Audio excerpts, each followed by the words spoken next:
Thank you for being with me to this. Thank you for logging on, coming live with me today. Like I always say, I appreciate each and every one of you.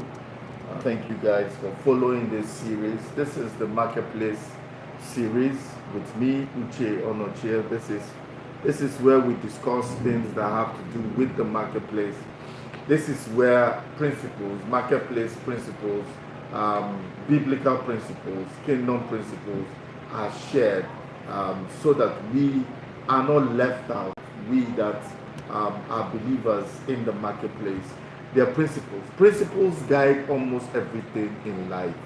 Principles guide almost everything. So there has to be biblical principles um, for those of us that are believers. And some people, they keep asking me about business, business business and the faith. How do I navigate between faith and fortune?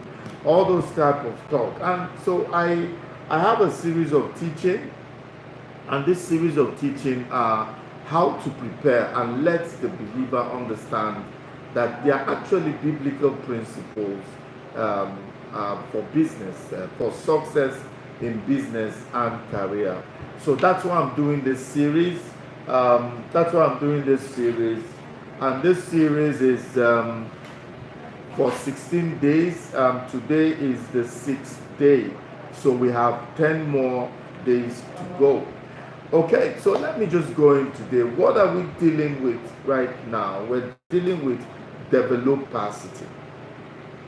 To be honest with you, I've never seen people that expect promotion, that expect blessing that they don't have capacity for. I always find it shocking. I saw a lady, she just came out from university, I think it was 20 or 21. She couldn't have been up more than 22. And I asked her, so what do you want to do? She's married. It's not like it's a problem, but I said, look, we're in different times. This is not the 70s. They now take care of the home. So, but you're talking about marriage as if marriage completes you. Yeah, for a woman, maybe it completes them, but you have not developed that capacity to be called a wife and to be called a mother. It takes a lot, takes a toll. Even people that are ready for it, are prepared for it, it still takes a toll on you. Not to talk of someone that is quite young. And you see, the dynamics of marriage and relationship is not like it used to be before. It's not like, I tell men that it's not like both male and female. It's not like I'm talking about female. The male are the ones that need the most adjustment. And what do I mean by that? The male are the one, because they saw their fathers. Their fathers were the ones that were breadwinners. So the women were silenced because they were not working. So women were silenced, money, and they are silenced with beating. So there's a lot of beating at that age, and there's a lot of the men were the only one working. But it's not like that nowadays. Oh, so a young man grows up and believes that it's with brute force that you can make it. It's only through brute force that you can control, or you can have a happy marriage, or you can control your wife. I've heard a lot of things about controlling women from certain people, and I've been looking at them and saying, really, in this time, it's not the same. It's not the same. Women are not the same. One, because have the same money that you have, if not more. It's easier for a woman to get a job than a man. Women are trusted more on the job than a man. Top management and senior management, even executive management, have a lot of women right now. So women are not disadvantaged financially as they used to be. So you cannot intimidate them. So now I tell men, how do you cope with a wife, with a woman that earns almost the same thing you earn or even more, how do you relate with a woman? So that's what I'm saying. For you to want to be married in this time, you have to be prepared. You have to be able to develop capacity for it. So man, there's a way for you to realize that, look, these women are different. You can't beat them. You can't starve them with money. They have their own money. You can't entice them with going to Dubai. They can fund that trip on their own. You can't buy them a car and they will scream. They can buy a car for themselves. So you understand that the dynamics has changed. So now, if a man doesn't know his value or what values that men bring into a relationship, that man will be very confused. Because all the things he used to know can no longer work. Maybe what I will do is that maybe I will share the next series I'm going to do will be on marriage and relationships, so that I can help both male and female understand the values that they bring. One of the things in life that can make you feel very confident is when you understand your values and the values that you bring to the table. If you don't understand what you are worth, if you don't understand the values you are bringing, then it will be difficult for you, because you will just base everything on prayer. Oh, God will give me a good man, and God will give me a secured marriage. Sometimes it's beyond prayer. After you have prayed, there's some physical things, there's some things that you need to do, and there's some things that you need to know. And it all starts. This is not a marriage message that I'm pushing out today, but what I'm trying to tell you, I'm still talking on the topic developing capacity. Developing capacity. So for whatever you want to do, both male and female, it must start with the value. You must do that SWOT analysis for who you are. Where is your strength and where is your weakness? A man that is able to understand his strength and his weakness is a man that is going somewhere to happen. I tell you. But if you have never sat down and you have never weighed yourself or you assessed yourself to know exactly what you are worth, nobody can put a price tag on what you're worth. Only you can put a price tag on what you're worth. But what if you don't know what you're worth? Then what do you do? If you don't know what you're worth, then it's difficult for you to know the value that you can bring to the table. It will be difficult to know. So before you pray and say, I want to be a wife and a mother, have you developed capacity for it? I want to be a father. I want to be a husband. I want to be a leader. Have you developed capacity for it? Or let us go to the workplace. You want a salary increment. You want a promotion, but have you developed capacity for it? Have you shown that you have capacity for that thing that you say that you want?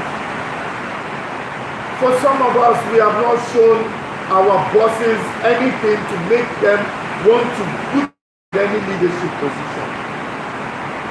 And let me give you an example. The things that I've noticed in the workplace, many people don't want to take on more responsibility, and they will tell you, I should take on this responsibility. For how much am I being paid? Somebody said that to me, and I asked him, what is the industry benchmark for your position? How much do they pay? He said he doesn't know. So I said, if you don't know what is the benchmark in your industry, how can you now say that you are not being paid well? You need to research and know anything that has to do with you. You need to take it very seriously. I said, you don't take responsibilities. How do we know that you have leadership position? Your man manager will say, guys, we need to do this. It will require extra work and maybe coming over the weekend. Who will volunteer? Your head, your face will be buried in the chair, in a book, on the phone. You never raise your head. You don't know that the more you volunteer for things, the more you gather experience and the more you get noticed. The more you get noticed. So if you don't show us that you have that capacity, who is going to employ you or who is going to promote you? And if you keep being there when it comes to downsizing, when the time comes for a company to downsize, you will be the first person they put on the list, because you are not showing that you belong to the A team or to the A staff. You don't. And when difficult tasks are put forward, what happens? You shy away from it, but you don't understand that shying away from those type of tasks is what gets you noticed. It's what gives you experience, and experience does what? It gives you self-confidence. It builds your self-confidence. Thank God for a guy that I met many years ago. He wasn't in my division when I was working. He was in a different division. And there was a job that everybody was scared of. There's a company everybody was scared of going, because he always ends with bad news. And people that go there always come back with one issue or the other. Some get queried, some could even be sacked. So the manager said, or my GM at that time said, who will volunteer for this company? I think so and so. Someone from another department just stopped me. Volunteer. I said, how can you tell me to volunteer for this type of thing? Are you not seeing that you are sending me to early retirement? He said, no. That he will give you an experience, that it will give you an experience that will build your confidence, that when you meet other difficult clients in the future, it's going to be easy for you to do. It's going to be easy. You will be coasting. And by the way, you'll be going back to your manager. If you have a problem, you discuss it with your manager. He said I should try. I said, okay, let me try. First of all, it's not as difficult as I thought it was. Do you know something about fear? Fear itself is not that scary. What is scary is the fear of something. You might be afraid of something, but that thing is not that scary. It's the fear, the torment before that thing you are afraid of. It kills people. There's a torment to prove to yourself that you cannot. But it's not true. It's not true. It's not true at all. You can do it. You can do anything that you set out to. The worst thing is what? The worst thing that can happen is that you fail. You fail at it. It's the worst thing. Nobody's going to put you on a firing squad because you failed at something. And if you don't fail, you will not be able to gather enough experience to succeed. Like I always tell people, I tell them that failure is the ladder that points you, or the arrow that points you to success. At least you know what failure is. So you go opposite of that failure, you will meet success. So you will appraise the things that you did that made it not successful. Then you do the opposite, and you see that you become successful. So do not shy away from things. The fear of something, the torment of being afraid of something is what kills you. And God did not give us the spirit of fear, but of power, of love, and of a sound mind. He didn't give us the spirit of fear. I think it's Romans 8:15. He says that He has not given us the spirit of fear, I think he has not given us the spirit of bondage to fear, but he has given us the spirit of adoption. There's a bondage that comes upon you when you are afraid of something. And that thing keeps you paralyzed. Fear keeps you paralyzed in one place, and you're not making any movement. You're not making any progress because that thing is keeping you paralyzed. And one of the easiest ways to develop capacity is what? Try out every single thing that your subconscious has told you, or your mind has told you, or someone is telling you that you are not able to do it. Keep at it. Try it out, and you realize that that thing you thought was big is not that big. It's just in your mind. It keeps being magnified in your mind. Now let me use the Bible verse to buttress my point. We all know the parable of the talents. If you Matthew 25 from verse 14 to verse 19, you will see where the owner was going. It says the owner or the lord or the landlord was leaving, and what happened? Let me see. It says, for the kingdom of heaven is like a man traveling to a far country, who called his own servants and delivered goods to them. To one he gave 5 talents, to one he gave 2 talents, and to the other he gave 1 talent. I have always wondered, before I understood this scripture, why didn't he give 5 talents to 3 of them? Is it that the master was being partial, or he liked the other 2 more than the person that he gave the 1 talent to? You see, God cannot, let me say this clearly, God cannot give you anything that you have not developed capacity for, because that thing will kill you. That thing will cost you more sorrow than even than success. It will cost you more sorrow than happiness. So the master gave him 5 talents. What happened? That one was able to reproduce another 5 talents.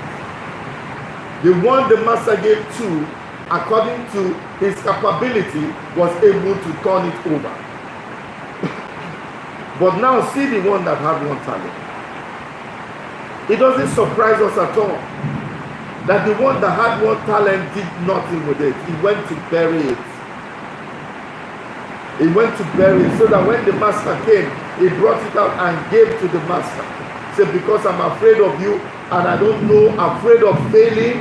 And so instead of me to fail and to lose this talent, let me even save it so I can give you back just your talent. And the master said, why didn't you take it to the bankers? At least I will get an interest when I come back if you cannot turn around the talent that I gave to you. And the master says he's a wicked person. Do you know that if God has given you talent, great talent, and you're not using it, God is calling you wicked?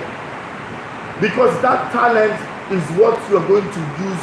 Mankind, humanity is supposed to benefit from that your talent. So if you refuse to use that talent, it's wickedness in the eyes of God. If you fail to develop that talent, it is wickedness in the eyes of God, because God gave it to you so that you can be of help to someone, to a community, to a society, to a nation. So it's important that you even recognize what your talents are. Anytime I see a young man, I'll first start by telling him, what are your talents? That's where I start. I start by telling them, what are your talents? What are your talents? And most of them have no clue what their talents are. Most of them they do not have a clue.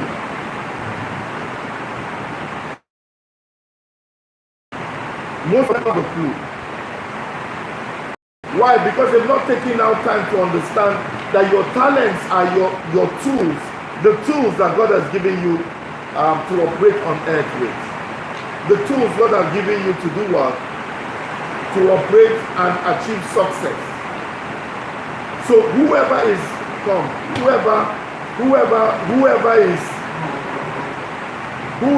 not utilizing their talent is somebody that God can never tell you, that good and faithful servant, come into your rest.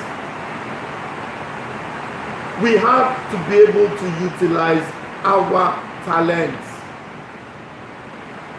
The one person, you see, the master is a good judge of character. He knows your capabilities, he knows. And that's why he gave 5, 2, 1, because he knows his people. He knows them. So it's not like he was being partial. He knows God cannot give you what can kill you. God will not give you what will kill you at all. God will not give you what will kill you at all. So he's going to give you exactly the thing that you can do. He's going to give you what you can do. God is going to give you exactly what you can, what you have capacity for. But most of us, we want to be CEO. Do you know what it means to be a CEO? Do you know what it means that the life of people are attached to you? Families, children, unborn children, their lives are attached to you because you have to pay people salary and you have to make sure that that is done on a regular basis. You don't even have leadership skill, but you want to run, you want to, why are they not promoting me? Let me tell you something. As a CEO, you don't need, some people will say, I've been with you for 10 years, you have not promoted me to manager level. It's because you have not performed, you have not shown anything that will prove that you can be a manager. You shy away from practically everything. So it's not looking at you like a manager. Because you have been somewhere for long does not mean that you require a salary increment, or maybe you require salary increment but not a promotion, or giving a title or a responsibility. You must develop yourself, and in this day and age you have no one to blame.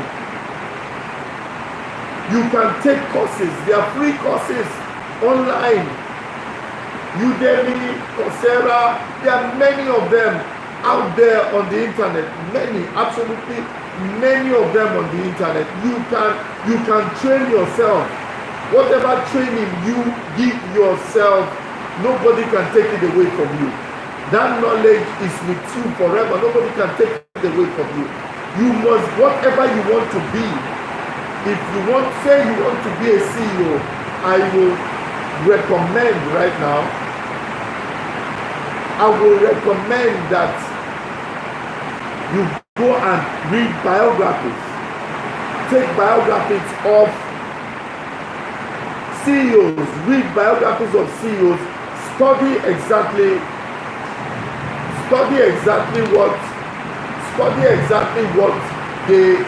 what they are doing, what the CEOs did. Then you begin to prepare yourself for that thing that you want to do. You can become an apprentice. You can work for free. Go to organizations that you want to do similar things that they are doing. Work for them for free. Go as an apprentice. Go and work for them. Train yourself. You have a focus. This is where you're going. In the next 5 years, I want to start my business, and this is the business I want to do. Go and join yourself with someone that is already doing that business. You either work for that person, be an apprentice, do internship, or do pro bono. Work for them for free and gather the experience. After 5 years, you go and work for yourself.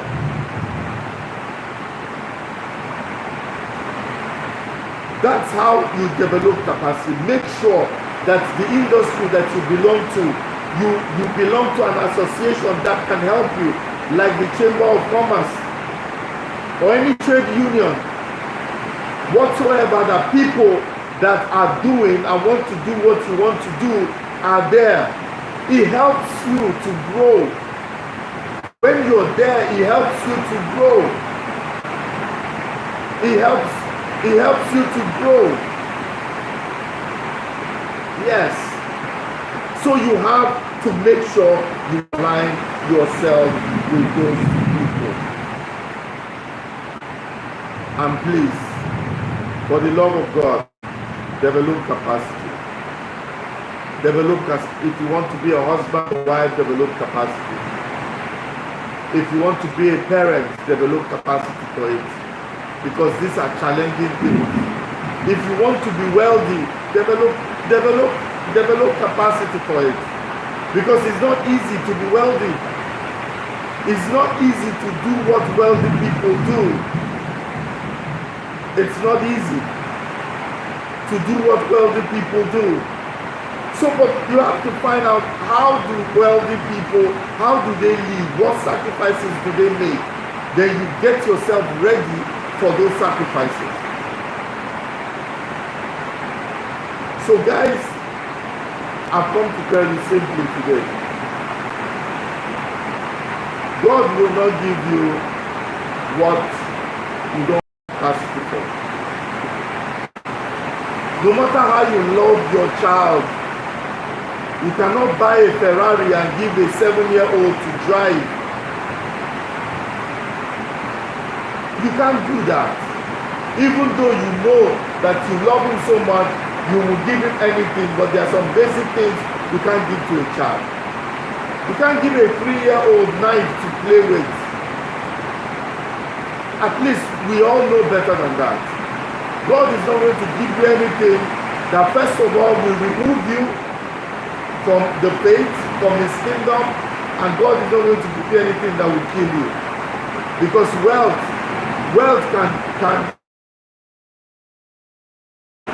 can be more than the average life if you don't know how to control it. If you don't know how to control money, there's a spirit behind everything. If you're not able to control the spirit behind money, that spirit behind money is going to lead you astray. So guys, I will end with this. Write down the thing that you want to do. Be clear about your purpose. And once you are clear about that purpose, there's something I want you to do. Then I want you to go and develop capacity for that thing before you start. If it's something you can read up. If it's something you need to go and work for someone, work for someone. Whatever it is, develop capacity for it. So this is the sixth principle, the principle of developing capacity. I hope I've been a blessing to you guys today. Tomorrow I will be dealing with another interesting topic. Tomorrow, same time. So until I see you guys tomorrow, please keep safe. Think about developing capacity, and I know that nothing, absolutely nothing can stop. Thank you guys. Have a blessed day.